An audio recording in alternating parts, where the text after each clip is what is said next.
guys, welcome back to the channel. I'm going to do a video on the Audi A1 2012 model on fuse box locations and relays. Most of the fuse box and relay locations are the same on the models between 2010 and 2018. They are a pain to find if you don't know where they are. They're usually sometimes in glove box under the engine bay. On these Audis, you're going to have one on this side, you're going to have one on that side, and there will be the relay section on this side too. It's pretty straightforward, guys. Just going to get your trim clip, put it behind here, pop, pop, and pop, and then that'll come off. You're going to have your fuses here. You're going to have three different categories. This is mainly for the interior exterior area, and if you look in here,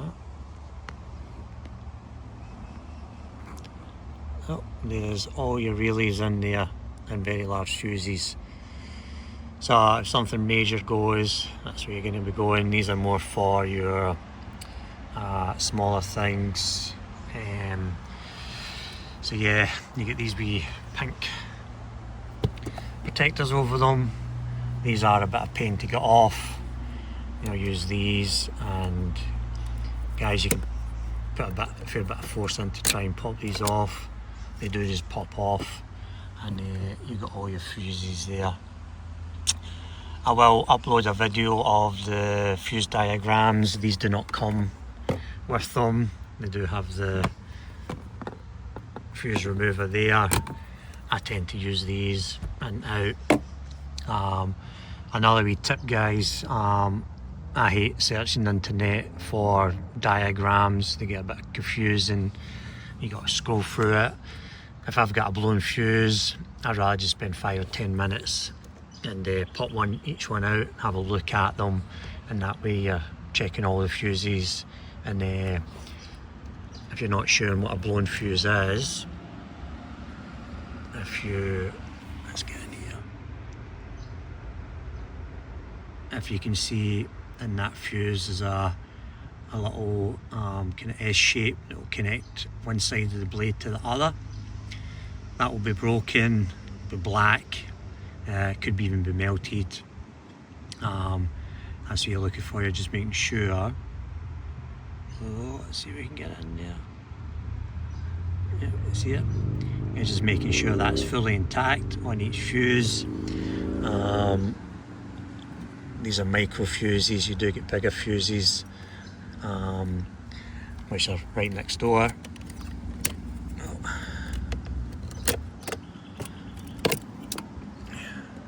As you can see, these guys are much bigger, and you can see much clearer what you're looking for. If that's broken, black, burnt, that's your fuse. And also, you're going to have a lot of empty fuse areas. Don't worry about that.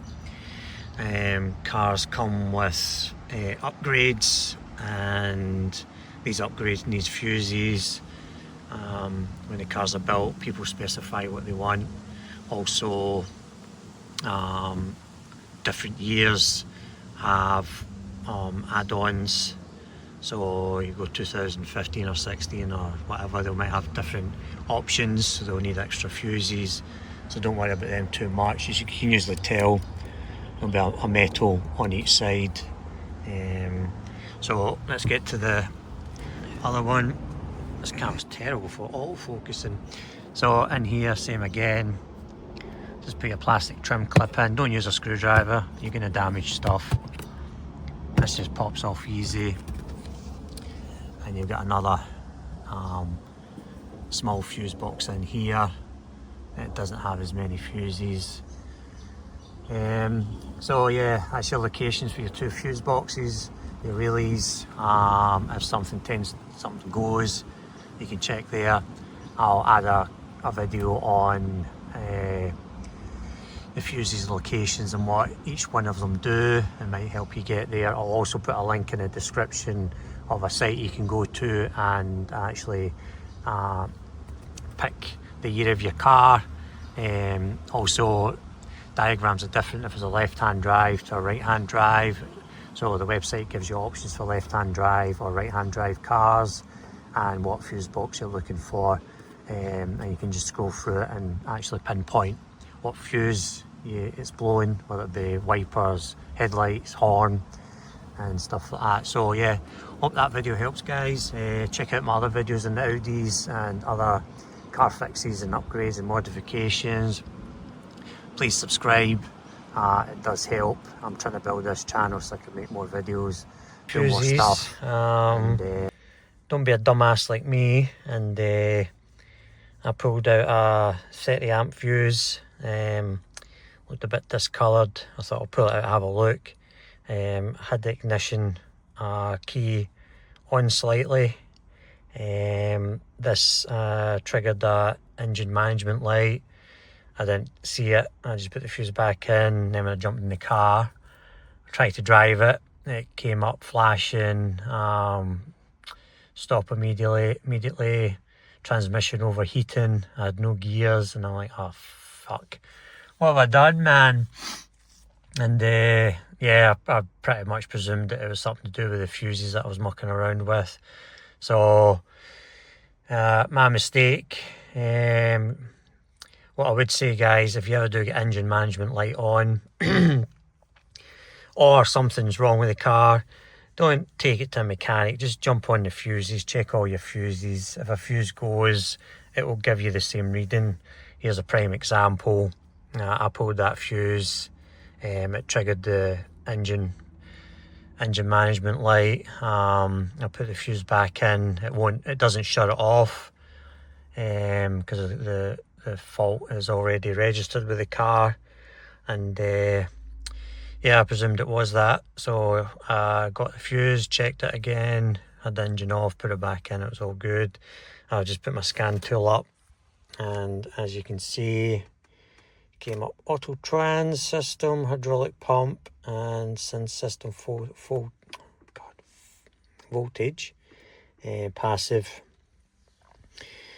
So my engine management light won't go away. I have to clear that. So if I just press this button right here and clear the codes, and I'll just let that clear the codes.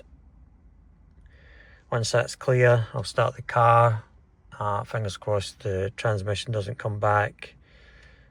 Something I certainly don't want is a faulty transmission.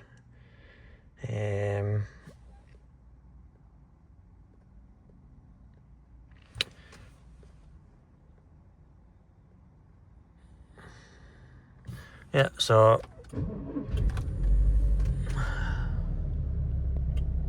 yep, and that's it, turned off, and then my battery's flashing. No, that's gone off too. Yeah, so yeah, guys, you ever get that engine management light up or whatever, just always check your fuses first. Don't take it to mechanics and just leave it in there for the whole day. If you look at Matt Armstrong, he's one of the most legendary guys on YouTube for building cars. He just bought a Bugatti Veyron. Had transmission problems, and yeah, the transmissions are $300,000 for a new one. Matt being Matt and his team, they get stuck into it, and they found that a fuse is burnt out, and it was the fuse that was stopping the transmission from working. So they needed to replace the fuse. The transmission started working, but it did lead on to other problems. But yeah, that was just a prime example. Fuses, always check your fuses first, and go onto YouTube. Someone might have already located the problem that you're having with your car. That's why I make these videos. So yeah, just wanted to share that onto the location of the fuses and relays of the car. Don't fuck around with the ignition on. It can bring up the faults, and then you're screwed, and you're trying to work out what fuse it was you mucked around with. Keep the ignition off, check your fuses, and you should be all good. Alright guys, cheers now. Alright guys, move to the engine bay. Usually you have your airbox here. I've got the cold intake, which has been lifted up. Under your airbox, you're going to have your main power board. This is where all your power comes to and distributes out to the car. You get your starter motor cable here. You can also use this is what you're going to use for jump starting the car. Car ever breaks down, you're going to connect up to this, earth it to the car. On these Audis, the batteries in the boot compartment. You got to lift the floor out, remove the spare wheel. You can just come in here and connect up to there. So under here, guys, you can have some more relays under here. Let me get this off. Oh, that just broke. So you just got the relays here. There's only 3 of them. Under here, if you've obviously got something wrong, check all your fuses, come in here. Any of these are burnt black, melted, you get serious problems. You get an auto electrician out, see what's happened, why it's happened. But